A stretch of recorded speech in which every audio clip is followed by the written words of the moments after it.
3টা দিন। এই মুহূর্তে আছি নিউ পঞ্চানন মিষ্টান্ন ভান্ডার। কোথায় বলো তো? ঘুষকরায়। অবশ্যই কিন্তু ট্রাই করতে হবে। আমি অনেক শুনেছি কিন্তু আসার সুযোগ হয়নি। আজকে যখন এখানে এসেছি তখন এইটা কিন্তু ট্রাই করতেই হবে। মিষ্টি দই, সাদা মিষ্টি দই, কালার নয় কিন্তু।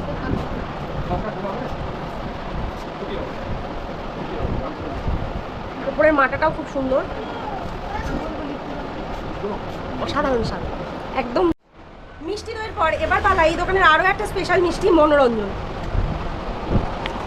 একদম নরম একটা মিষ্টি। আর এখানকার যেহেতু একটু গ্রাম সাইডের স্পেশাল মিষ্টির মধ্যে ওই কালারিং যে ফ্রুটসগুলো থাকে সেইগুলো দেওয়া রয়েছে, আমন্ড দেওয়া রয়েছে, পেস্তাও রয়েছে।